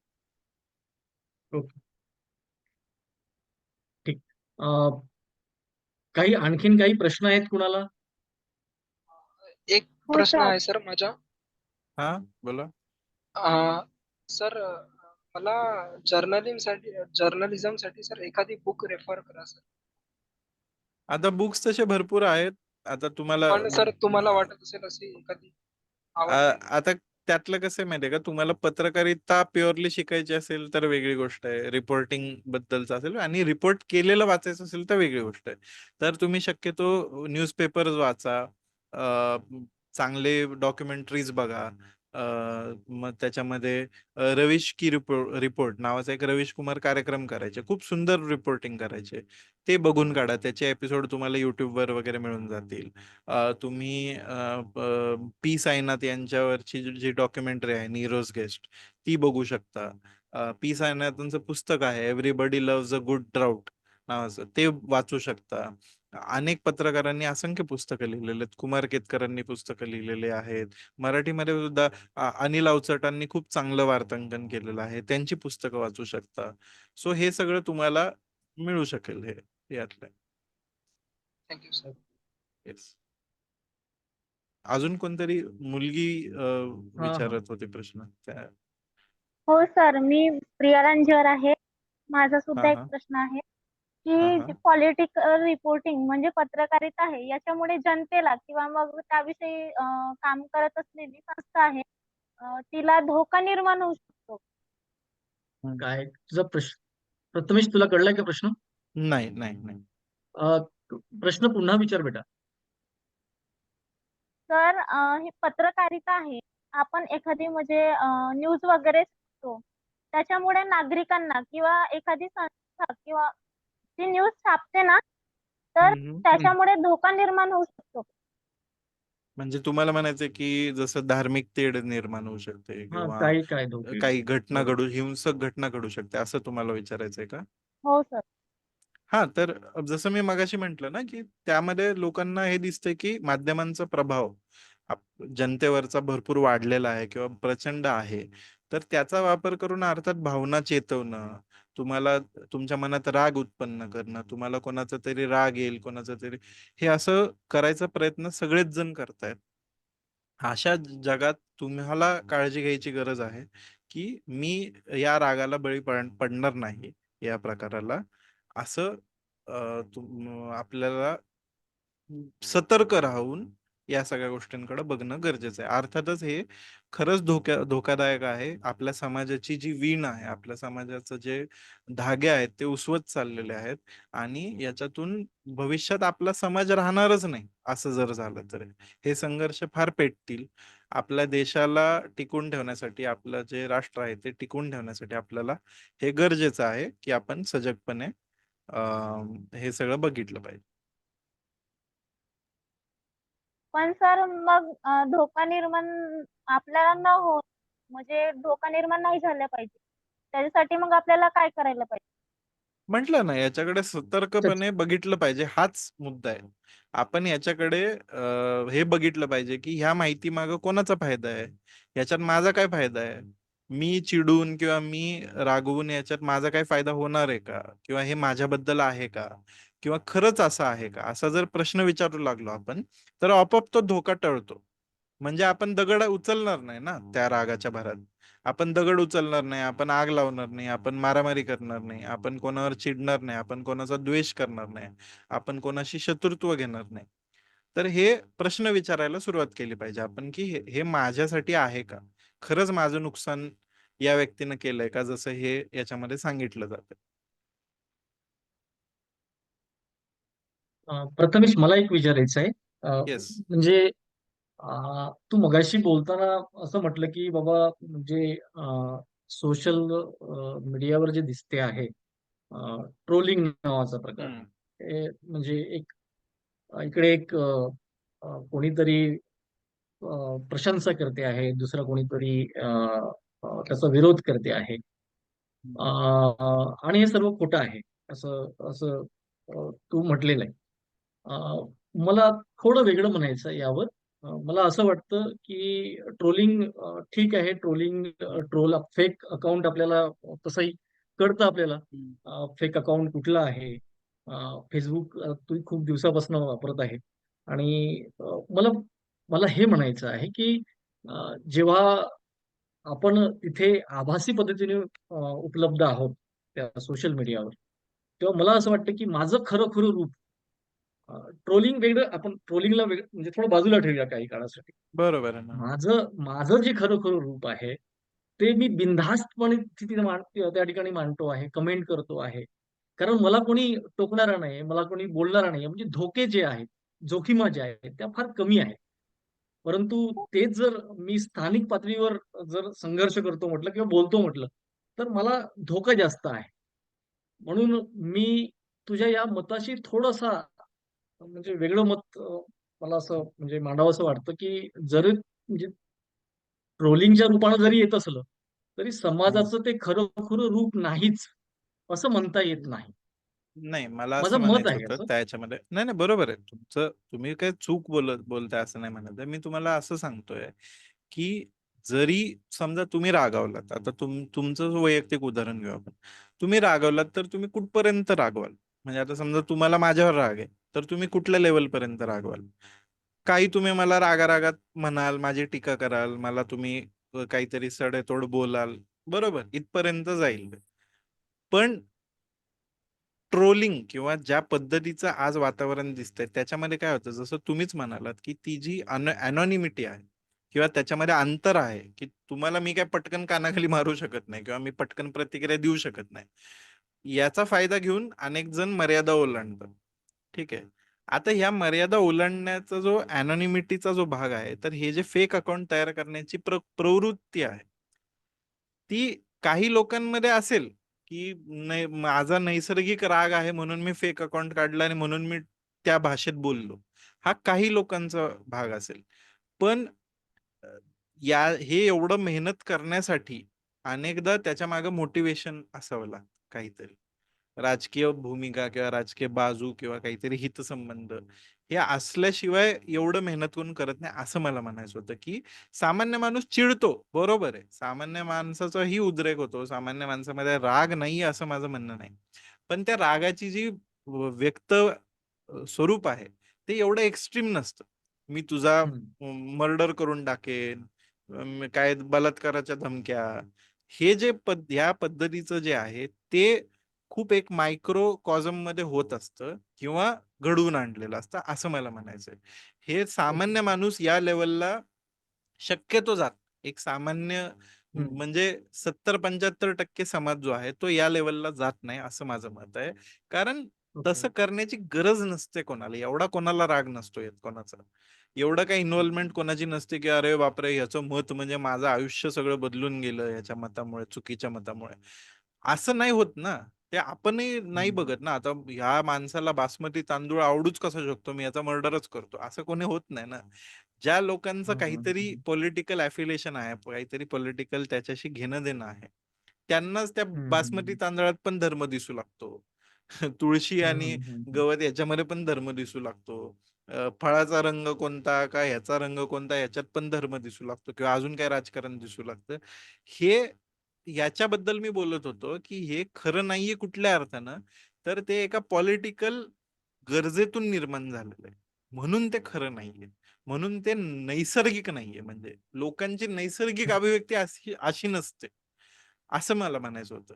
की सोशल मीडिया आहे तर त्यातला एक विशिष्ट मोटिवेटेड घटक हा हे प्रकार करतोय, हे सगळेच नाही करत, सामान्य माणूस असं नाही बोलत, असं माझं मत. ओके, ठीक. आणखीन काही प्रश्न की आपण प्रथमेश सर सर हॅलो पुढे हॅलो करूया. हा हा मी राजू लिप्टे बोलतोय नागपूर. येस. अच्छा. मला एक प्रश्न विचारायचा होता. आपण जेव्हा बोलला की आज राजकीय नेते जे आहेत आधी जर्नलिझम म्हणजे पत्रकारांशी संपर्कात राहायचे आणि त्यांना पत्र काही सुचवायचं असेल किंवा त्यांना आपला काही संदेश द्यायचा असेल, राजकीय असो किंवा राजकीय पक्षाबद्दल असो, तर त्या विशिष्ट पत्रकार किंवा त्या विशिष्ट वृत्तपत्रामार्फत ते द्यायचे. आता काय होतं, तुम्ही जे म्हटल्याप्रमाणे ते फक्त ट्विट करतात आणि सगळ्यांना ती माहिती प्रसारित. माझा असा प्रश्न आहे की पत्रकारिता किंवा पत्रकार जे आहेत यांच्यामध्ये आणि राजकीय नेते किंवा नेतृत्व जे आहेत किंवा राजकीय पक्ष आहेत याच्यामध्ये दुरावा निर्माण झालेला आहे का, हा पहिला प्रश्न. आणि आपण जे पॉलिटिकल जर्नलिझम जे म्हणतो, पॉलिटिकल रिपोर्टिंग जे म्हणतो, यात कुठे जी तफावत गॅप निर्माण झाल्यामुळे पत्रकारिता आणि राजकीय पक्ष किंवा राजकीय नेतृत्व याच्यात कुठेतरी एक विरोधाभास निर्माण होताना दिसते का, किंवा राजकीय जी पूर्ण व्यवस्था आहे ती पत्रकारिता चालविते आहे का, किंवा त्याच्यावरती म्हणजे राजकीय व्यवस्थेत पत्रकारिता कुठेतरी मागे पडते आहे का. म्हणजे जेव्हा आपण लोकशाहीचा चौथा स्तंभ पत्रकारिताला म्हणतो ती कुठेतरी दडपल्या जाते का, तुम्हाला काय वाटतंय? आलं लक्षात मला तो प्रश्न. तुम्ही जे दुसऱ्या प्रश्नात मांडलं त्याच्यात तुमच्या पहिल्या प्रश्नाचं उत्तर आहे की पत्रकार आणि राजकारण्यांच्यामध्ये दुरावा नाही, तर उलट फार सख्य निर्माण झालंय, ते गरजेपेक्षा जास्त जवळ आले ते एकमेकांच्या. म्हणजे त्याच्यामध्ये जे अंतर असायला पाहिजे, खरं तर राजकारणी व्यक्ती आणि पत्रकार यांच्यामध्ये जे अंतर असायला पाहिजे ते राहिलेलं नाही, आणि तिथंच धोका आहे. कारण तुम्ही ज्याला प्रश्न विचारायचे त्याचे मित्र कसे असू शकतात, हा मुद्दा आहे ना.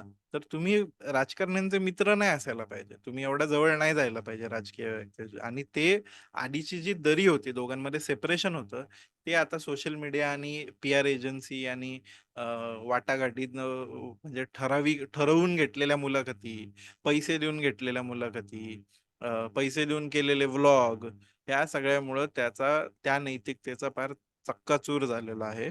आणि त्यामुळं उलट आपण एका अशा जगात आहोत जिथं पत्रकारिता जी आहे ती अक्षरशः व्हेरिफिकेशन काहीच नाही करायचं, फक्त म्हणायचं ह्यांनी असं म्हटलं आणि ह्यांनी त्याला सडेतोड प्रत्युत्तर दिलं, ह्यांनी असं म्हटलं, यांनी त्याला टोमणा मारला, यांनी असं म्हटलं, त्याच्यावर ह्यांची प्रतिक्रिया. तुम्ही काय करताय? तुमची पत्रकार म्हणून काय भूमिका काय त्याच्यामध्ये? समजा आता एक व्यक्ती म्हणत असेल, एक राजकारणी म्हणत असेल की मागच्या योजनेमध्ये एवढे एवढे पैशाचा भ्रष्टाचार झाला आणि दुसरा त्याचा विरोधक म्हणत असेल की असा भ्रष्टाचार झालाच नव्हता. असं हे दोघांनी म्हटलं, ही बातमी नाहीये ना. बातमी ही आहे की तुम्ही जाऊन शोधलं पाहिजे की खरंच काय झालं, खरंच भ्रष्टाचार झाला का, खरंच किती पैसे गाळ झाले, खरंच तो व्यवहार कसा झाला, हे शोधणं पत्रकाराचं काम आहे ना. आजचं पॉलिटिकल रिपोर्टिंग म्हणजे हे दोन्ही पण बघायचं नाही, फक्त दोघांना म्हणायचं हे म्हणाले, ते म्हणाले, हे असं म्हणाले, ते तसं म्हणाले. ते ते तर काय लोकांना असं पण दिसेल ना. दोघांचा सोशल मीडिया जरी एकमेकासमोर लाईव्ह लावून दिला तरी क्लिअरली ते एकमेकांशी बोलत बसतील, भांडत बसतील तुमच्या चॅनलवर. तुमचं काय काम आहे पत्रकार म्हणून? तुमचा रोल काय आहे तिथं पत्रकार म्हणून? हे मिसिंग आहे आजच्या जगामध्ये, आजच्या पॉलिटिकल रिपोर्टिंग मध्ये. आणि नको तितकं राजकारण्यांच्या जवळ जाणं. आता क्राईम रिपोर्टर आहेत ते पोलिसांचे मित्र बनले, म्हणजे काय, पोलीस जे सांगतील तेवढंच खरं. असं हे क्राईम रिपोर्टरचं जॉब नाही ना. क्राईम रिपोर्टरचा जॉब आहे तथ्य तपासणं, पोलीस खरं बोलतात आहे का, अजून काय त्याच्या मागे असत हे तपासणं. हे क्राईम रिपोर्टरचा जॉब आहे. पॉलिटिशियन अधिकाऱ्यांच्या जवळ जाणं, पॉलिटिशियनच्या जवळ जाणं, काहीतरी पैसा खाणं, काहीतरी त्यांच्याकडनं पैसे मागून घेणं आणि मग त्यांच्या बाजूने बातम्या लावणं, याला पत्रकारिता म्हणत नाहीत ना. असं झालेलं आहे ते. आपण सगळ्या मर्यादांचा भंग केलेला आहे सोशल मीडियाच्या जगात. सर माझा एक प्रश्न होता. मी रितिका भुमरे बोलत आहे. अं, एक शेवटचे 2च प्रश्न घेऊयात सर. हा शेवट. Yes please. हा रितिका. सर पत्रकारितेत राजकीय संवाद म्हणजे काय? तुम्ही काय याबद्दल काय थोडं पत्रकारितेतील राजकीय संवाद म्हणजे काय? काय राजकीय म्हटलं? राजकीय संवाद संवाद.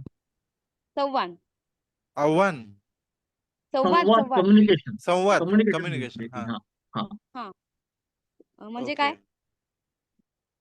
मला नाही कळला प्रश्न तुझा, पण नाही ठीक आहे. कळलं मी नाही. जो अंदाज येतोय त्या तुला असं म्हणायचंय का की PR म्हणजे काय, पब्लिक रिलेशन्स किंवा पॉलिटिकल कम्युनिकेशन? म्हणजे जे पत्रकार असतात ना हा त्याच्यामध्ये ते म्हणजे जे संवाद असतात ते काय?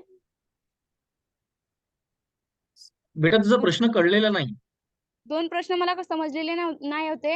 हा माझ्या हा मते की राजकीय संप्रेषण जो असते राजकीय संप्रेषण प्रमुख म्हणजे काय? हा. अच्छा, म्हणजे ठीक आहे. म्हणजे बघ आता एक असं असू शकतं तुझ्या मनातलं. विचारसरणी आणि मला कौशल्य.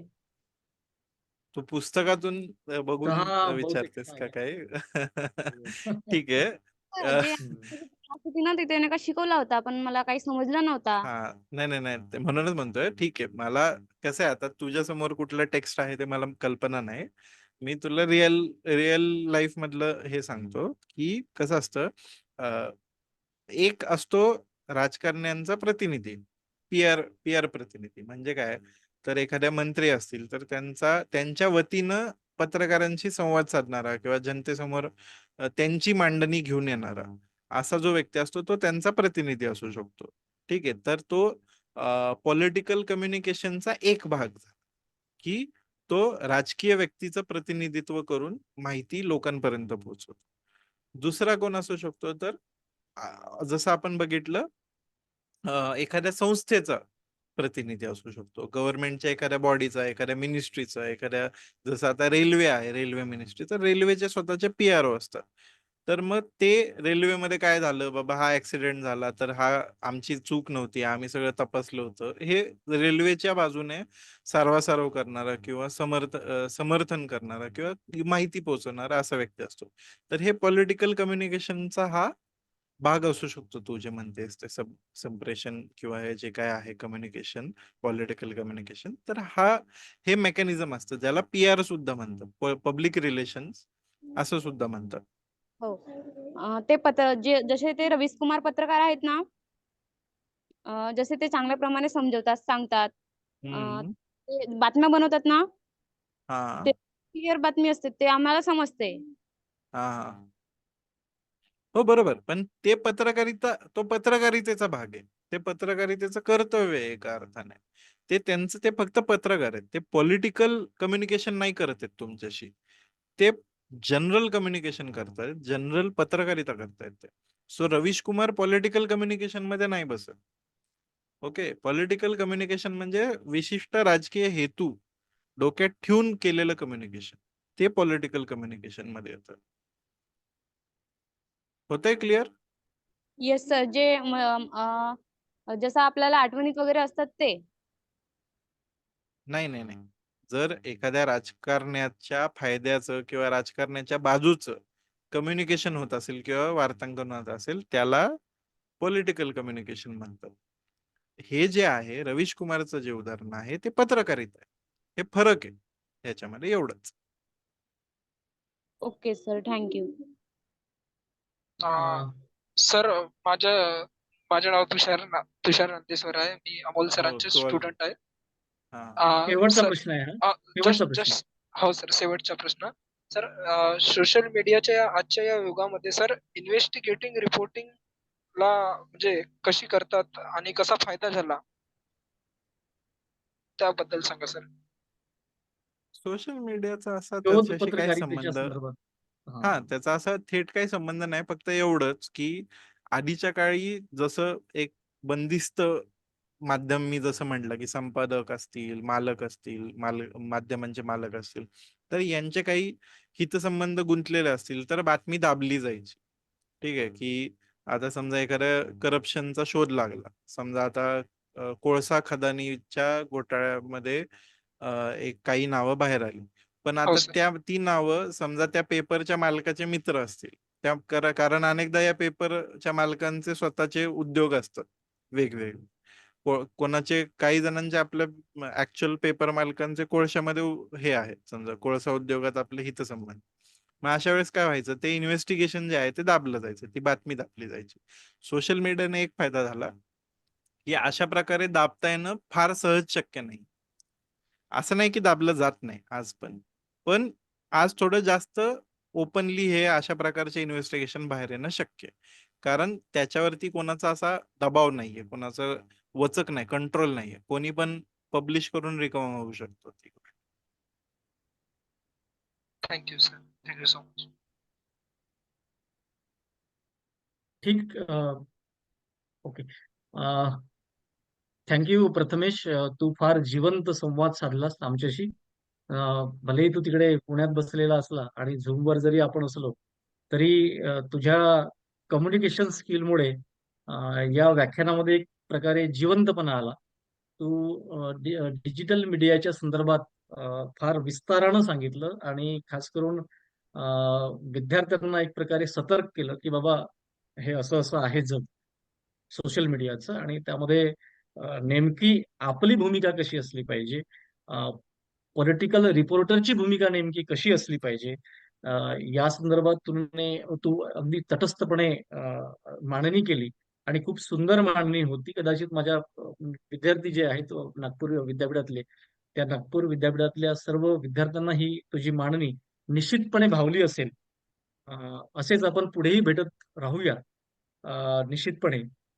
मी आता या कार्यक्रमाच्या व्याख्यानाच्या शेवटच्या भागाकडे वळतोय आणि या आजच्या या व्याख्यानाचे जे अध्यक्ष आहेत डॉक्टर शिरीष नखाते सर, अर्थशास्त्र विभाग प्रमुख, त्यांना मी या ठिकाणी आमंत्रित करतोय आणि त्यांनी आपलं अध्यक्षीय भाषण द्यावं अशी मी त्यांना विनंती करते. Doctor Shirish Nakhate sir. Yes sir. आवाज येतोय ना माझा? हो हो. आजच्या कार्यक्रमाकरता आपले मार्गदर्शक डॉक्टर महाविद्यालयाचे प्राचार्य डॉक्टर विकास ढोमणे सर, तसेच आजच्या कार्यक्रमाचे प्रमुख वक्ते प्रथमेश पाटील सर, आणि आजच्या कार्यक्रमाचे प्रमुख आयोजक माझे मित्र प्राध्यापक अमोल सातपुते सर, आणि उपस्थित विद्यार्थी आणि विद्यार्थिनी, BA first year second year फायनलच्या सर्व विद्यार्थी आणि विद्यार्थिनी सोबत असणारे काही इतर पालकवर्ग आणि प्राध्यापक वर्ग, आज जो आपण विषय ठेवला होता डिजिटल मीडिया व पॉलिटिकल रिपोर्टिंग, हा विषय अतिशय चांगल्या पद्धतीने सरांनी, म्हणजे सर तर त्यात तज्ञ आहेतच, सरांनी अतिशय चांगल्या पद्धतीने त्याचं रिपोर्टिंग केलं. माझ्यापेक्षा त्यांना जास्त अशी माहिती आहे. त्यांच्या भाषणातून मला एक जाणवलं की पूर्वीच्या काळी कशा पद्धतीने रिपोर्टिंग केलं जात, म्हणजे अतिशय पूर्वीच्या काळापासून आजपर्यंतचा काळ सरांनी अतिशय चांगल्या पद्धतीने आपल्याला त्याची मांडणी करून सांगितलेलं होतं की ती माहिती जनतेपर्यंत कशा पद्धतीने पोहोचली पाहिजे. पॉलिटिकल रिपोर्टिंग करणाऱ्याचा दृष्टिकोनच असा असायला पाहिजे की त्याचं म्हणणं हे जनतेपर्यंत सहजगत्या पोहोचलं पाहिजे. त्याचं जे म्हणणं आहे, मग ते राजकीय लोकांचं असो किंवा कोणत्याही माहिती जनतेपर्यंत कशा पद्धतीने पोहोचेल ती माहिती पोहोचली पाहिजे. त्याचबरोबर सरांनी पण सांगितलं आपल्याला की प्रत्येक जण आज पत्रकार आहे. प्रत्येक जण आज पत्रकार आहे. इव्हन आपण त्या पॉलिटिकल ह्या विषयाकडे जर बघितलं तर त्यातून मोठ्या प्रमाणामध्ये आजच्या डिजिटल मीडिया आणि पॉलिटिकल रिपोर्टिंगमुळे, आणि सरांनी जसं सांगितलं की प्रत्येक जण पत्रकार आहे, तर त्याच्याकडे जर आपण असं पाहिलं तर मोठ्या प्रमाणामध्ये रोजगार निर्मिती होऊ शकते. म्हणजे आपण ह्या पॉलिटिकल ह्या विषयाला, त्याला रिपोर्टिंग कशा पद्धतीने केलं जात असतं ते जर आपल्याला वर्गात शिकवलं जात आहे, तो विषय आपला आहे, तर त्यातून मोठ्या प्रमाणामध्ये आपल्याला रोजगार मिळू शकतो. कारण की प्रत्येकाच्या जवळ आज मोबाईल आहे, डिजिटल मीडिया आहे, त्याचे वेगवेगळ्या प्रकारचे तंत्र आहेत की आपली माहिती पब्लिक पर्यंत कशा पद्धतीने पोहोचवता येईल. मग त्याच्याकरता फेसबुक आहे, ट्विटर आहे, नंतर तुमचं YouTube आहे. YouTubeवर सुद्धा तुम्ही वेगवेगळ्या प्रकारच्या स्टोरी जरी डेव्हलप केल्या आणि त्या जर टाकल्या तर त्यातूनही तुम्हाला रोजगार मिळू शकतो. म्हणजे तुमच्या YouTubeवरच्या स्टोरी जर प्रत्येकाने बघितल्या, मग स्टोरी ती जर चांगल्या पद्धतीची असली, म्हणजे एखाद्या व्यक्तीची आपण उत्कृष्ट पद्धतीने मुलाखत घेतली, सक्सेस स्टोरी जर आपण त्या ठिकाणी टाकली, एखादी उद्योजकता कशा पद्धतीने साधता येऊ शकते, अशा प्रकारच्या स्टोरी आपण या मीडियाच्या माध्यमातून किंवा या डिजिटलच्या माध्यमातून जर आपण बनवल्या आणि त्या चांगल्या पद्धतीने जर YouTubeवर आपण त्या तयार करून टाकल्या, तर त्यातूनही आपल्याला या रोजगार चांगल्या पद्धतीने मिळू शकतो. म्हणजे ह्या विषयाकडे आपण केवळ विषय म्हणून नाही पाहायचा आहे. आपल्याला त्या विषयाकडे जर बघितलं, तर विषय पण खूप चांगला वाटायला लागेल आणि त्यातून रोजगार कसा मिळवता येईल. म्हणजे अमोल सर ज्या पद्धतीने तो विषय सरांनी निवडला, तो विषयच असा निवडता आला, की त्यातून रोजगार निर्मिती होऊ शकते याचं ज्ञान सरांच्या भाषणातून आणि आजच्या या कार्यक्रमातून निश्चितच आपल्याला मिळेल. शिकण्यासारखं एवढंच आहे, की रोज न्यूजपेपरची वाचणी सुद्धा करणं आवश्यक आहे. म्हणजे सरांनी जे आपल्याला सांगितलं, की जर चांगलं लिखाण करायचं असेल पॉलिटिकलच्या दृष्टिकोनातून, त्यासाठी आपल्याला रोज न्यूजपेपर वाचणं गरजेचं आहे. आताच्या या दुनियेमध्ये जर आपण पाहिलं, आजच्या काळामध्ये जर पाहिलं, तर पेपर वाचणाऱ्यांची संख्या कमी झालेली आहे. कारण की मोबाईल हा जो निघालेला आहे, सकाळी उठल्यापासून तर आपण रात्री झोपेपर्यंत कंटिन्युअसली मोबाईल पाहत असतो. पण जेव्हा मोबाईल नव्हता, म्हणजे मी माझा काळ जरी सांगितला, कॉलेज लाईफ मधला माझा काळ जरी म्हटला, त्यावेळेस मोबाईल जो आपल्या म्हणजे महाराष्ट्रात आला, तो जवळ-जवळ 2003-2004च्या काळात मोबाईल आला. त्याच्या आधी मात्र जेव्हा परिस्थिती होती, त्यावेळेस पेपर न्यूज मोठ्या प्रमाणामध्ये वाचल्या जात होत्या. म्हणजे माझं सुद्धा पेपर वाचन हे त्यामुळे आता हळू-हळू करता कमी व्हायला लागलंय. नाहीतर पहिलीच्या वेळेस, ज्यावेळेस मोबाईल अवेलेबल नव्हता, त्यावेळेस पेपर जर आम्ही वाचत होतो, तर तो जवळ-जवळ 1 ते 2 तास न्यूजपेपर वाचण्यात जात होता. आता असं झालंय, की पेपर अगदी हलक्या 15-20 मिनिटात, अर्ध्या तासात आपण चाळतोय आणि मॅक्सिमम वेळेस मोबाईलकडे वळतोय. तर माझं विद्यार्थ्यांना असं म्हणणं आहे, की जर आपल्याला पॉलिटिकल रिपोर्टर बनायचं आहे, मास मीडियामध्ये आपल्याला रोजगार मिळवायचा आहे, या पॉलिटिकल रिपोर्टिंग मधून जर आपल्याला काही ना काहीतरी रोजगार मिळण्याकरता जर चान्स मिळत असेल, तर विद्यार्थ्यांना असं म्हणणं आहे, की तुम्ही सुद्धा मोबाईल थोडा काळ बाजूला ठेवून रोज न्यूजपेपर वाचणं गरजेचं आहे. जोपर्यंत तुमचं वाचन दांडगं होणार नाही, तोपर्यंत तुमची ती कला लिखाणात उतरल्या जाणार नाही. जर ती गोष्ट लिखाणात उतरायची असेल, तर ती वाचणे आवश्यक आहे. कारण की जोपर्यंत आपण चांगल्या पद्धतीने वाचणार नाही, तोपर्यंत आपला विचार, आपले शब्दांचा संग्रह, त्या विषयाबद्दलची माहिती ही आपल्याला त्यातूनच मिळेल, की ज्यातून आपण जास्तीत जास्त पुस्तकं वाचू. जसं सरांनी सांगितलं, की एक मोठा कार्यक्रम आता सर पुण्यात घेतात आहे. त्यामध्ये मोठे-मोठे लेखक येतात आहे. त्यांचं सुद्धा मार्गदर्शन आपल्याला घेण्याची आवश्यकता असते. त्यांचं वाचन, त्यांची पुस्तकं जोपर्यंत आपण वाचणार नाही, तोपर्यंत आपल्या कम्युनिकेशन स्किलमध्ये तेवढा डेव्हलपमेंट होणार नाही.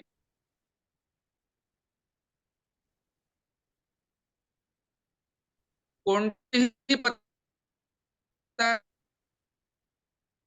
रिपोर्टिंग असेल तर स्वाभाविक आहे. तर मग त्यामध्ये मुलाखत आपण चांगल्या पद्धतीने घेऊ शकतो. ती मुलाखत घेऊन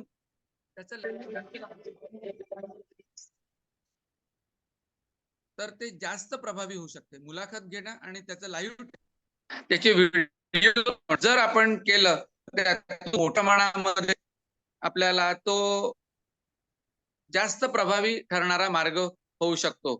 आणि जेव्हा आपण पत्रकार बनतो आहे किंवा रिपोर्टिंग करण्याचा विचार आहे पॉलिटिकल, तर त्यावेळेस आपल्याला दूरदृष्टी असणं आवश्यक आहे. जोपर्यंत आपण दूरदृष्टी ठेवणार नाही, की पुढे काय घडू शकेल याचा विचार एक आपल्या डोक्यामध्ये जोपर्यंत आपण आणणार नाही, तोपर्यंत ती पत्रकारिता तेवढी प्रभावी होऊ शकणार नाही. मध्ये एका मुलीनी एक प्रश्न विचारला होता. त्यामध्ये थोडंसं आपणच थोडं कन्फ्यूज झालो, की तिचा विचारण्याचा जो दृष्टिकोन होता, तो होता की मुलींना सेफ्टी पॉइंट ऑफ व्ह्यूनी तिने तो विचारला होता, की जर एखादी महिला पत्रकार बनत असेल, तर तिच्या सेफ्टी पॉइंट ऑफ व्ह्यूनी ती बोलली, की जर मी एखाद्या राजकारणाबद्दल विरोधात काही लिहिलं, तर मला काही धोका होऊ शकतो का? तर माझं असं म्हणणं राहील त्या ठिकाणी, की तिने कोणत्याही एका पक्षाच्या साईडनी न बोलता किंवा कोणत्याही एखाद्या राजकारणाच्या दृष्टिकोनातून, सामाजिक दृष्टिकोनातून, सामाजिक घटक म्हणून जर तिने सामाजिक दृष्टिकोन डोळ्यासमोर ठेवला आणि त्यातून जर तिने वक्तव्य केलं आणि त्यांचे विचार हे समाजासाठी कसे आवश्यक आहे, त्याला सामाजिक दृष्टिकोनाची जर आपण जोड दिली, तर मला वाटतं की तशा प्रकारचा धोका होऊ शकणार नाही. पण जर का तुम्ही पर्टिक्युलर एखाद्या दृष्टिकोनातून, एखाद्या पक्षाविषयी, एखाद्या नाही, माझा धर्माविषयी जर जाणून सर एक विचार मिनिट करण्याचा प्रयत्न सॉरी थांबवतो मी तुम्हाला. माझा याच्यावरती थोडासा आक्षेप आहे. असं हां. काही कुठल्याही कारणाने हिंसेचं किंवा अशा प्रकारच्या बॅकलॅशचं जस्टिफिकेशन होऊ शकत नाही.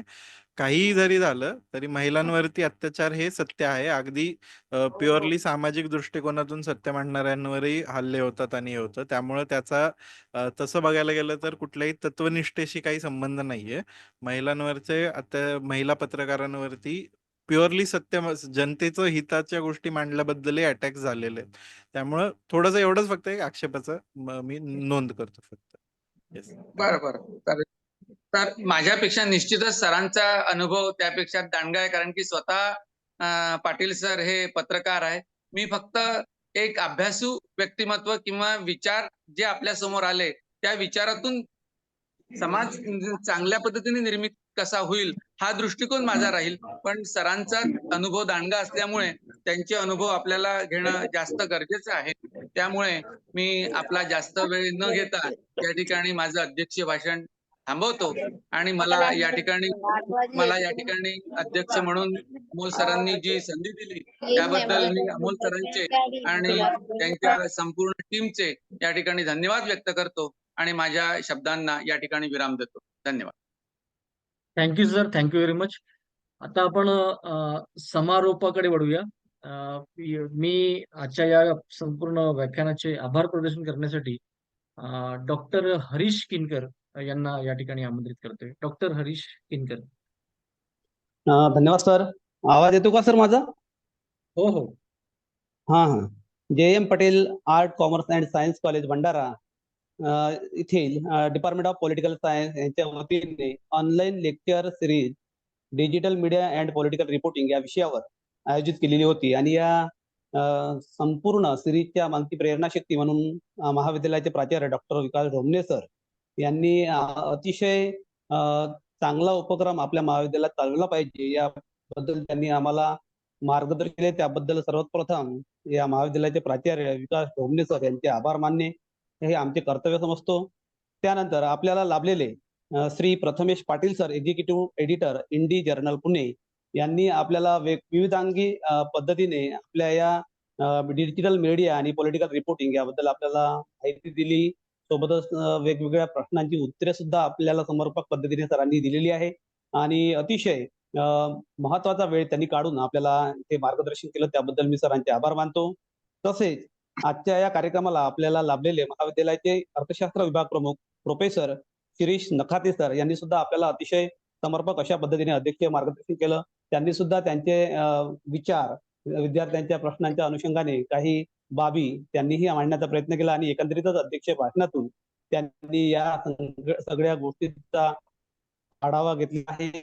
आणि आमचे मित्र प्राध्यापक अमोल सातपुते सर, ज्यांच्या या डोक्यातून ही संकल्पना आली आणि विद्यार्थ्यांसाठी असं काहीतरी करता येईल का, आणि त्या माध्यमातून वेगवेगळ्या स्तरातील विद्यार्थी, वेगवेगळ्या विषयाचे विद्यार्थी, अर्थशास्त्राचे प्रामुख्याने विद्यार्थी या माध्यमातून जुळून एक प्रकारे महाविद्यालयीन शिक्षणासोबतच पॉलिटिकल रिपोर्टिंग हा सुद्धा एक व्यवसायाभिमुख प्रकल्प विद्यार्थ्यांना करता येईल का या दृष्टीने हा अतिशय उपक्रम त्यांनी चांगला राबविलेला आहे. मी सरांचेही आभार मानतो.